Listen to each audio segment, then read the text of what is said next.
A radio permite tender pontes a través das ondas, así o facemos en Ponte nas Ondas, creando unha ponte entre Galicia e Portugal, da que Begoña Caamaño tamén fixo parte na súa obra e no seu traballo. Eu creo que Begoña sempre tivo moi claro que esa ponte con Portugal debía existir, reforzarse, afianzarse, etc. E fixo programas moi específicos tamén falando de Portugal na radio, pero despois coñecía moi ben toda a música de Portugal, o imaginario de toda a revolución dos carabés e todo o que iso supuxo para ela e para nós, quero dicir que ela romantizou o tema da revolución dos cravos e cantaba grándola con máis paixón que ninguén, teatralizaba todo, era tremenda. Eu creo que poucas persoas coñecín que soubesen tanto de música de Portugal. Coñecía a música do Seca Afonso de Fausto, de toda a música lentexana que ela cantaba, o Rama, que linda Rama, e tantas músicas, non? E logo era reintegracionista, co cal tiña moi claro que o futuro da lingua e da nosa lingua pasaba por aí, pola abertura a Portugal e a lusofonía, non? Quer dizer que, cando digo Portugal, falo de todos os países da lusofonía. Sempre me apoiou moito nestes temas de Cantos na Maré e todas as cousas que eu emprendía con esta teima que eu teño cara a lusofonía, e era, é por aí, claro, é por aí, xa, amigo.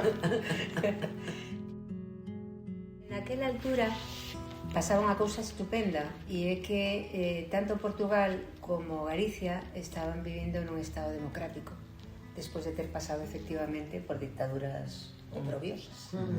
Entón, digamos que creo que eso estableceu tamén un nexo, un lazo coa xente progresista, coa xente da cultura de Portugal, que un pouco se falaba na mesma onda, na mesma onda, efectivamente.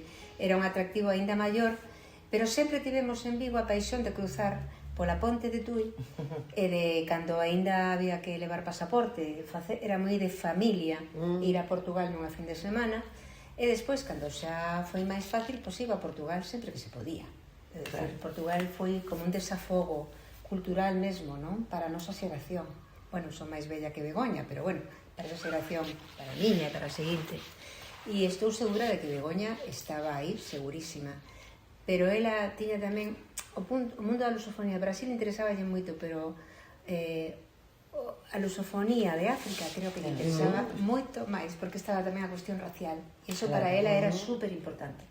Ela sempre se focalizaba nas cousas que requerían máis atención e máis compromiso.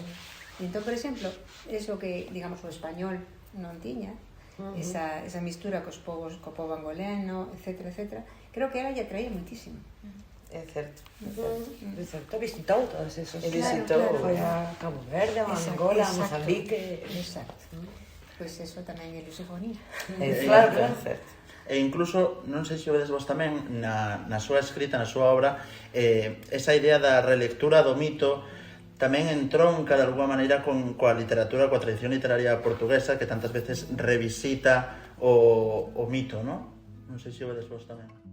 Morgan en Esmelle, Circe Pracer do Azul, ambas as dúas vincúlanse cos dous ciclos da literatura medieval galego-portuguesa, porque durante a Idade Media, incluso con comezos da Idade Moderna, Galicia e Portugal compartían un mesmo eixo cultural.